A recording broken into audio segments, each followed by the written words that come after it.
राधे राधे दोस्तों, चलिए आज बात करते हैं भगवत गीता के 7वें अध्याय की।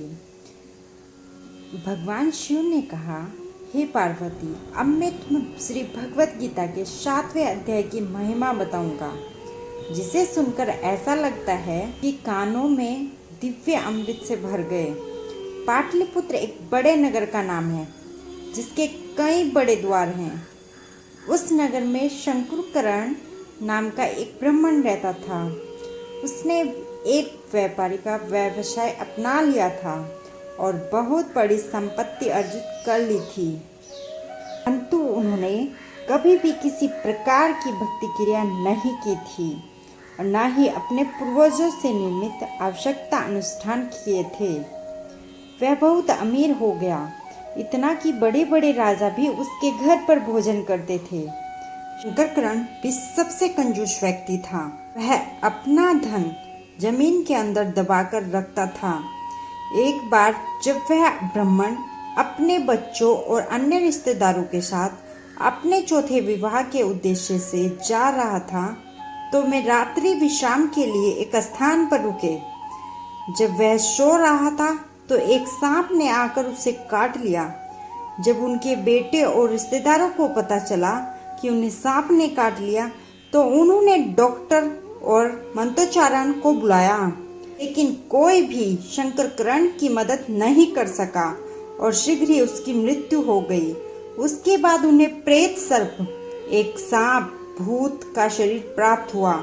एकमात्र चीज जिसके बारे में वह सोच पा रहा था, वह थी उसकी संपत्ति,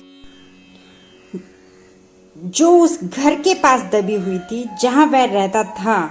उन्होंने अपने परिवार को भी यह नहीं बताया था कि उनकी संपत्ति कहाँ है। यहाँ तक कि प्रेत सर्प के रूप में वह उस स्थान पर निवास करते थे जहाँ उनका धन गड़ा होता था, ताकि कोई दूसरा उस धन को न ले सके। कुछ समय बाद वह प्रेत जाल में फंसने से थक गया और उसने अपने पुत्रों के स्वप्न में दर्शन देकर उसने अपनी सहायता करने का अनुरोध किया। सुबह जब उसके आलसी बेटे उठे तो उन्होंने एक दूसरे को अपने द्वारा देखे गए सपने के बारे में बताया। उनके एक बेटे ने अपने हाथ में एक बड़ा खुदाई उपकरण लिया और उस स्थान पर गया जहां उसके पिता ने संकेत दिया था कि वह रह रहा है। जब वह उस स्थान पर पहुंचा तो उसे एहसास हुआ कि उसे उस सही स्थान के बारे में नहीं पता जहां धन दबा हुआ था। वह बेटा असाधारण रूप से लालची था और उसने बहुत देर तक खोज की, जब तक कि उसे एक सांप का बिल नहीं मिला, जिसे उसने तुरंत खोदना शुरू कर दिया। कुछ देर के बाद एक बहुत बड़ा और डरावना दिखने वाला सांप उस बिल से निकला और बोला, ओह मूर्ख, तुम कौन हो? तुम यहाँ क्यों आए हो? तुम्हें किसने भेजा है और तुम इस जगह पर खुदाई क्यों कर रहे हो? मेरे प्रश्नों का उत्तर दें। पुत्र ने उत्तर दिया, मैं आपका पुत्र हूँ, मेरा नाम शिव है।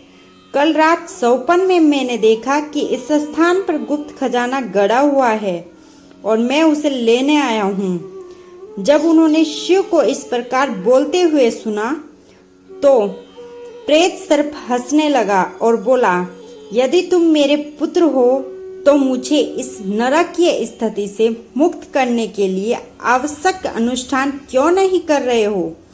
पिछले जन्म में लालच के कारण मुझे ये शरीर प्राप्त हुआ और अब आप भी उसी रास्ते पर जा रहे हैं।